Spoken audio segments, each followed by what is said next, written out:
Looking quickly at the championship standings, you can see that we are 14 points behind my teammate Nico Rosberg. Hello guys, and welcome to round number 7 in my back to front challenge on F1 2015. This is the Canadian Grand Prix. We have not got the best pace around here, and this track has become an absolute bitch for corner cutting since the patch from Codemasters about a month ago now, where they really upped the strictness on the corner cutting regulations. So the chicanes around here are very easy to just extend a bit too much, cut the corner slightly, and you will get a 3-second penalty. It's almost a guarantee. So we're going to have to be very, very wary of that in this Grand Prix.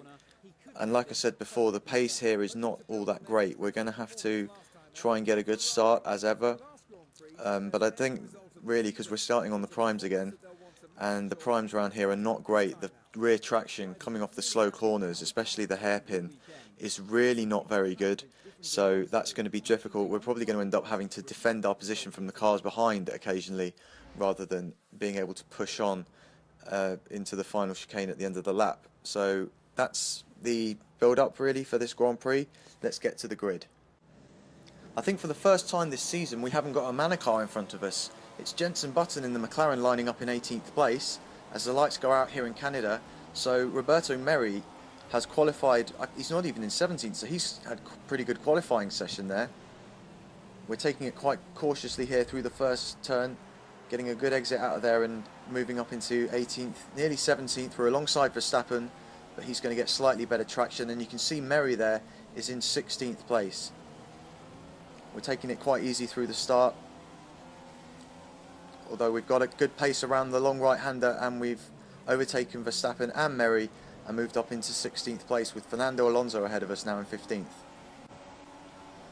We'll be having a look up the inside of Alonso into the hairpin, and that's a cheeky double overtake because we get Maldonado as well. So we're in 14th already here on lap 1. Grosjean next.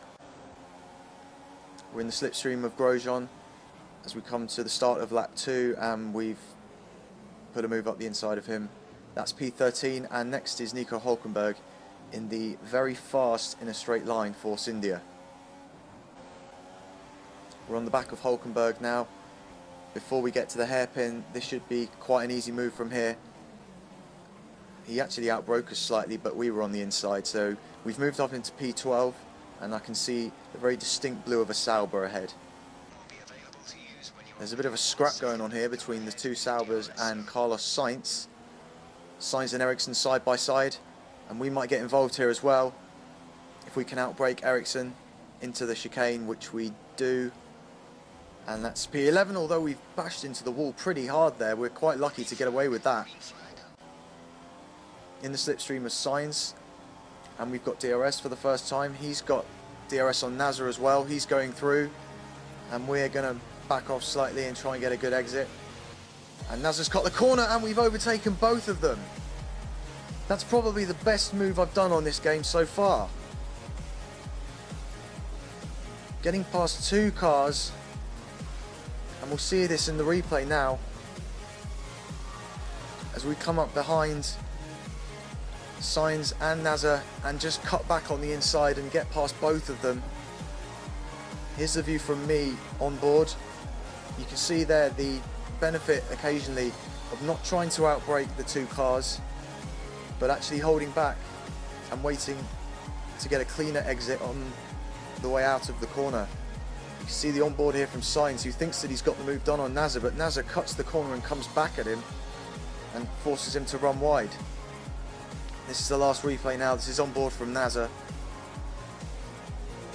And you see him here, we'll just completely cut the chicane, and we fly past. So much more speed going through that exit of the corner, and that was a really satisfying move to pull off. On lap 5 now, we've been catching, we've got a penalty, just as I said about the corner cutting. We barely cut that corner, but we have got now a 3-second penalty. Ricciardo's come into the pits. That's an early stop, lap 6. Going on to lap 7, and he's in for primes. although actually the tyre wear around here isn't too bad. We're catching Perez now in the Force India, and we're going to have DRS, although like I said, the Force India is fast in a straight line, so he may hold on unless we make a move up the inside of turn 1, which we have done. And that is us up into P5, although there are a few cars in the pits, so we're probably in P7. And next up is Daniel Kvyat in the Toro Rosso. I'm coming into the pits a lap early to move on to the options because, like I said, the tyre wear around here isn't too bad, but it actually turned out to be a little bit of a mistake because Rosberg had pitted on the same lap, which meant that my crew was slowing servicing my car. So we've lost maybe a couple of seconds there. We might have been able to get past Kvyat if that hadn't have happened, but it has, and we're still behind him. We're in P7, but now we're on the quicker tyre, and we've got a 9-lap stint. Catching up to Kvyat now. Good exit out of the last chicane. We haven't got DRS, but we have got slipstream, and it actually sounds to me like Kvyat is fuel saving, so that would explain why we were so much quicker in this phase. Next up is Massa. Pace is not great here on the option tyres. Like I said, this isn't my best track for pace, and it's taken us 4 laps just to catch up to the back of Massa, and we've now got to overtake him and pull away by 3 seconds, which is going to be difficult. You can see I'm still struggling for rear traction coming out of the slow speed corners. We've caught up to Massa now. This is the end of lap 15. We've got DRS, and we will be looking up the inside again, and we've pulled that off. We're in P5, but of course with the penalty we've now got to get 3 seconds ahead of him before the end of the race. Ah, shit. We've had it in rich for too long, and now I've got to drop the fuel settings, and we're 0.25-ish down with 1 lap to go. This is going to be tricky now to see this through to the end. I'm going to have to put it into lean because we haven't been able to save enough fuel. We're nearly halfway through the lap, and surely now we've got no chance of holding on to this 5th place. We're going to have to just try and get to the end with some fuel left. So we've managed to save enough fuel. We're going to get to the end,